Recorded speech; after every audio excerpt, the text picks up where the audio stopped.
마가복음 6장 1절부터 6절까지의 말씀을 가지고 익숙함이 주님을 거절하게 한다라는 제목으로 하나님의 말씀을 함께 상고합니다. 예수께서 거기를 떠나사 고향으로 가시니 제자들도 따르니라.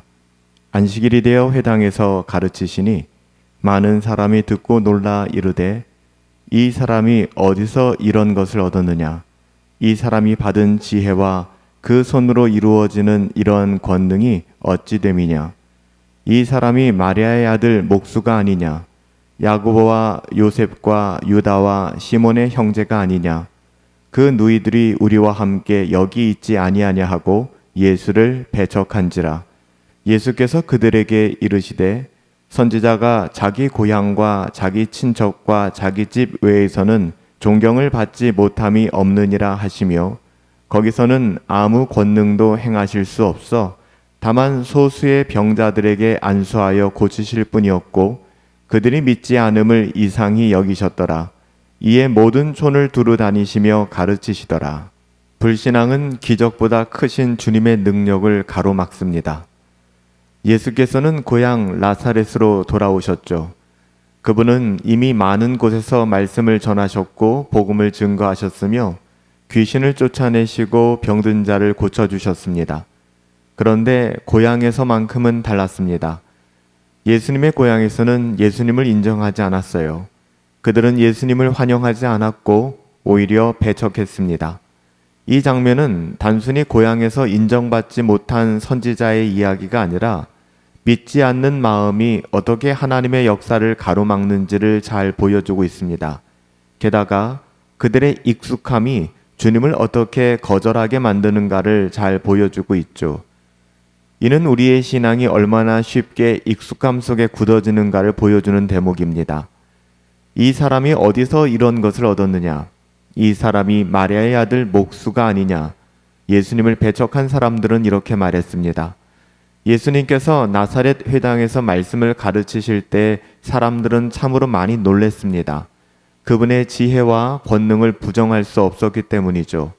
그러나 그 놀라움은 곧바로 거절로 바뀌게 됩니다.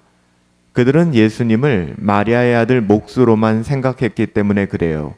익숙히 보아왔던 사람들, 익숙히 그들과 함께했던 사람들에 대하여 더 이상 어떤 기대를 갖지 않는 것이죠. 이런 실수는 우리들 가운데에도 너무나 자주 나타나곤 합니다. 익숙함이 우리 주님을 거절하게 만들고 익숙함이 복음을 가볍게 만들어버리는 것이죠. 인간의 눈으로 오랜 익숙함으로 예수님을 판단했습니다. 익숙함은 이렇게 때때로 가장 큰 영적인 무지에 우리를 이르게 만듭니다. 우리가 너무나도 잘 안다라고 생각할 그때 우리는 조심해야 돼요. 그것이 우리를 가장 깊은 무지로 이끌 수 있습니다. 나사렛 사람들은 예수님의 가족, 직업, 성장 배경들을 낱낱이 알고 있었던 것 같습니다. 그런데 그럼에도 불구하고 그분 안에 계시는 예수님 안에 계시는 하나님의 영광은 보지 못했다는 것입니다.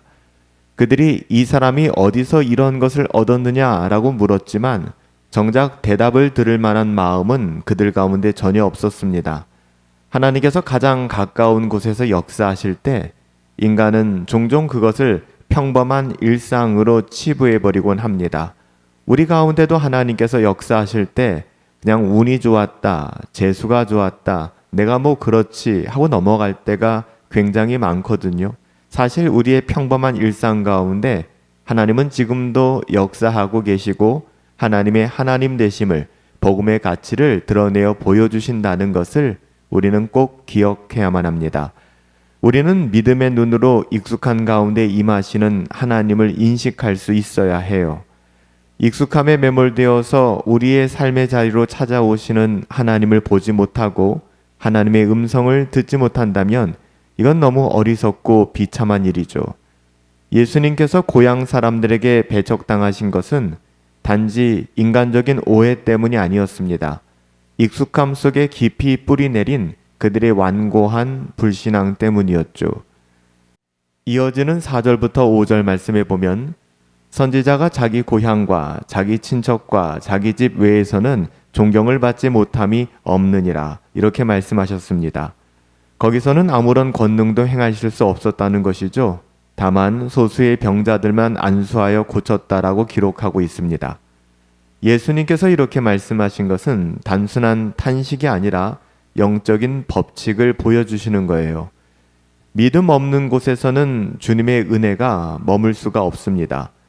여기서 아무 권능도 행하실 수 없었다라는 표현은 예수님의 능력이 제한되었다라는 뜻이 아니죠. 오히려 하나님은 믿지 않는 마음을 억지로 열지 않는다라는 뜻을 담고 있는 것입니다. 은혜는 강제로 되는 것이 아니에요. 하나님의 능력은 언제나 믿음을 통로로 하여 역사하는 것입니다.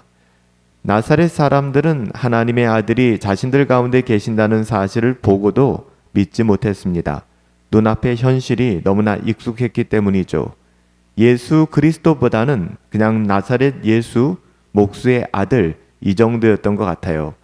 그들의 불신앙은 단지 기적을 보지 못하게 한 것이 아니라 하나님 자신을 경험하지 못하게 만들었습니다. 불신앙이 그렇습니다.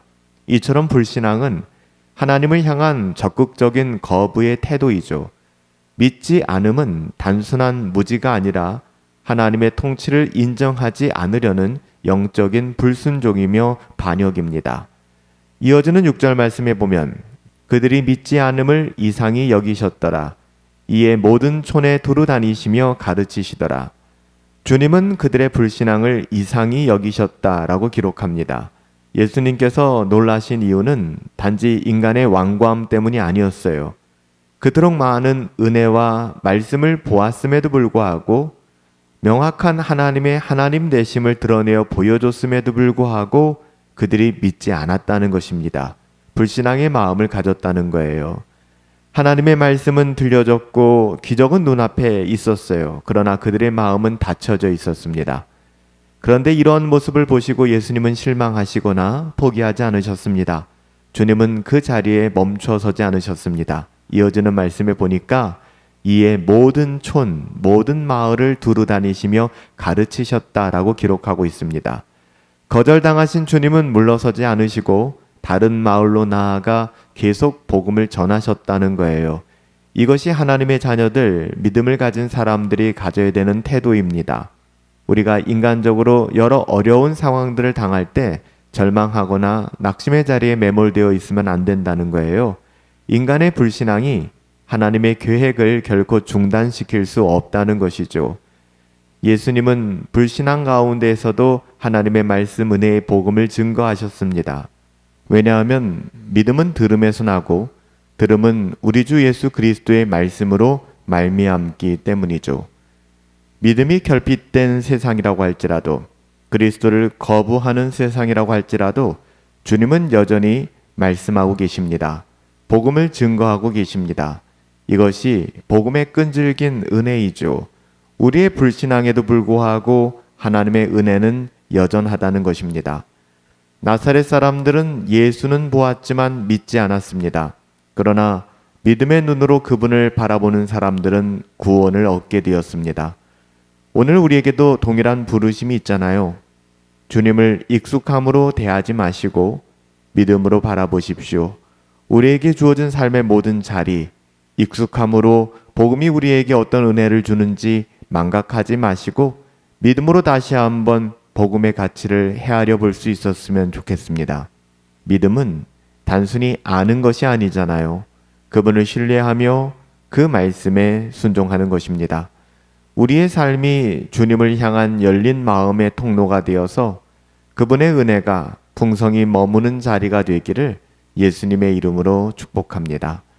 살아계신 아버지 하나님, 우리의 익숙함이 복음을 가리지 아니하도록 우리에게 은혜를 더하여 주옵소서.